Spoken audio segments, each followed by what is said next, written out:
Hi, and welcome to Live at Noon.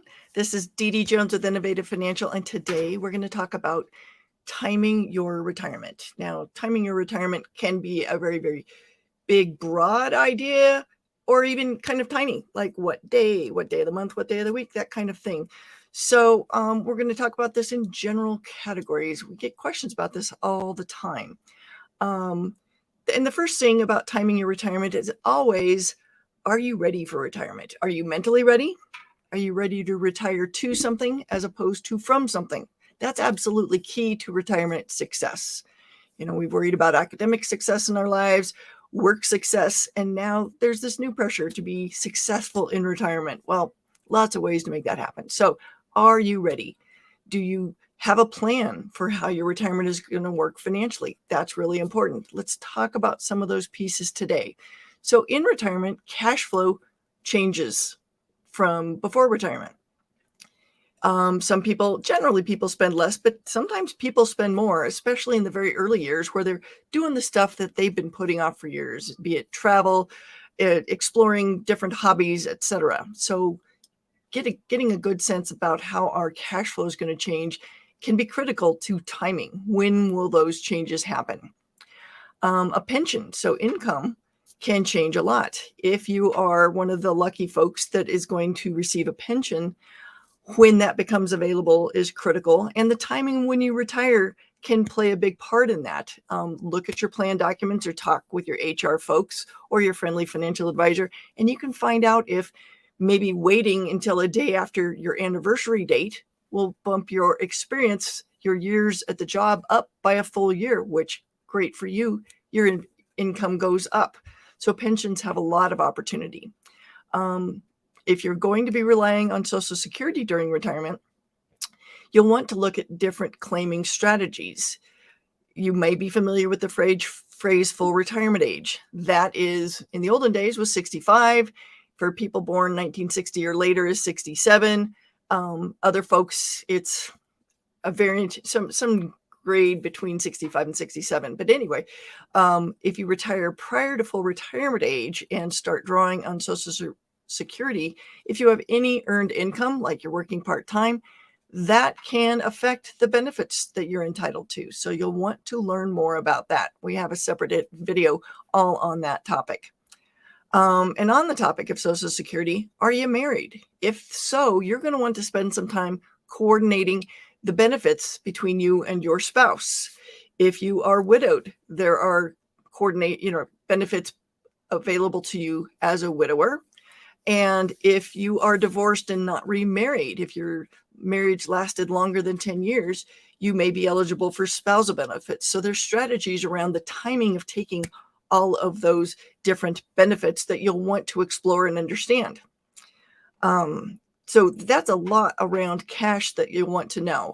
Related to cash, if you're working for a large company, you want to understand your 401k, what happens once you retire. If you have a loan outstanding at your end of service, it becomes immediately payable. And if you don't pay it back right away, it becomes taxable, the full amount of the loan taxable in that year.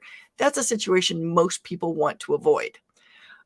Related to the 401k, you might have that 401k and other IRAs and other 401ks floating about. I highly recommend considering consolidating those into a single account to reduce complications in retirement. As we retire, maybe run smoothly. Having a lot of moving parts can make smooth running of our finances difficult. So consider consolidating consider consolidating your accounts. A big issue surrounding timing of retirement is healthcare. Amazingly huge issue.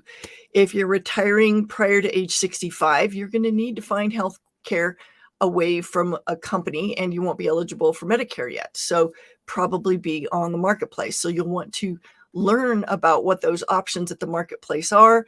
And given your resources, you might have a lower income that will allow you to get premium tax credits on the marketplace, which, that would be nice, but you have to plan for it.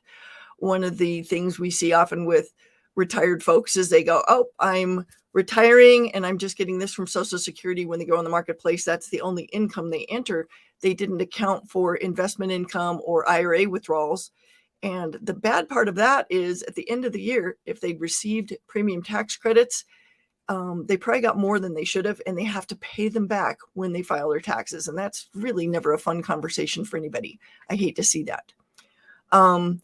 If you've been contributing to an HSA and it's around age 65, you'll want to coordinate contributing to HSA and then moving into Medicare. Medicare does not have any HSA eligible programs, so you must end contributions to your HSA when you turn 65. So a very important timing issue.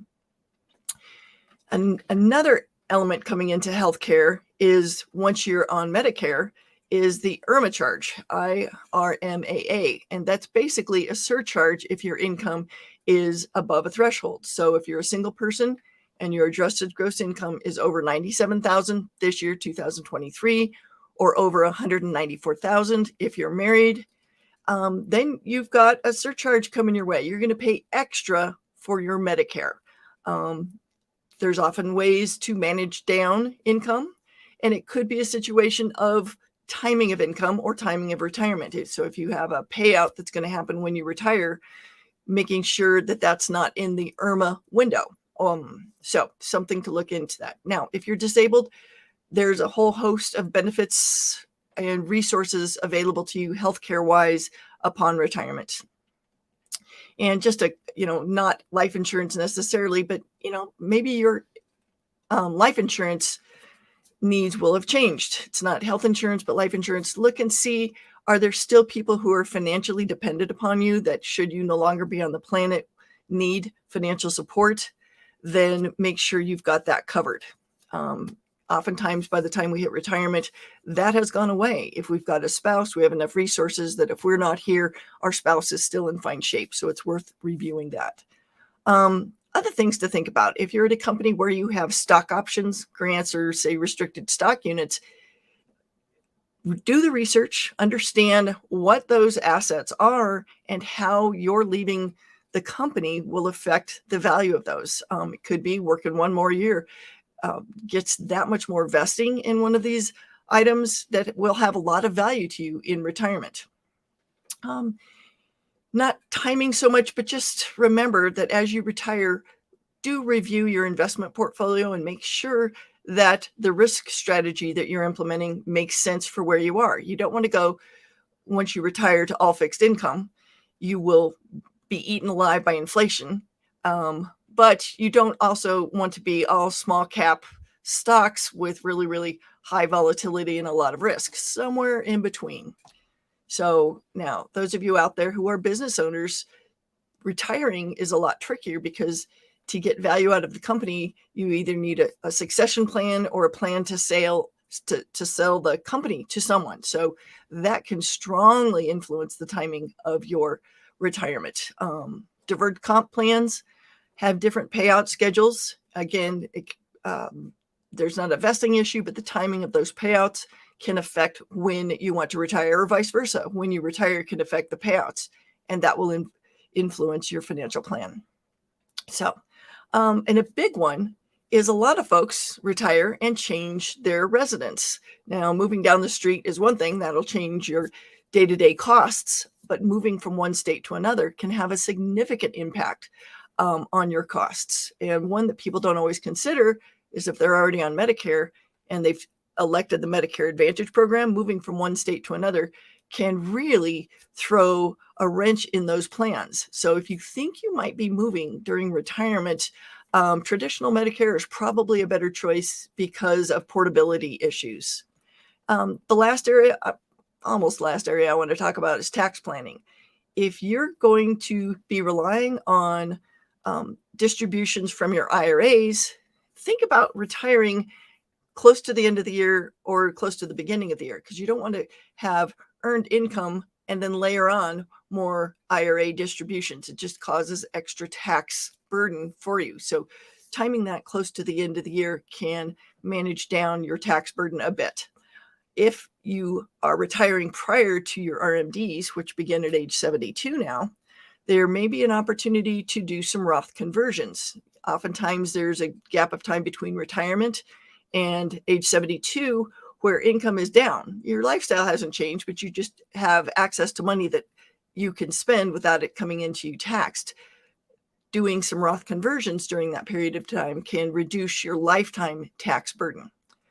So those are some considerations I think are real important. And just for fun, if you've stuck around this long, do remember that you might have accrued unused vacation days at work. Find out how those work, because that extra lump sum as you take that happy final walk out the door can be really, really nice, pay for that first retirement vacation, or just get you off to a good start. As always, thank you very much for joining us here live at noon with Dee Dee Jones. If you've got questions, check in with us. We'll be happy to answer them. Have a great day.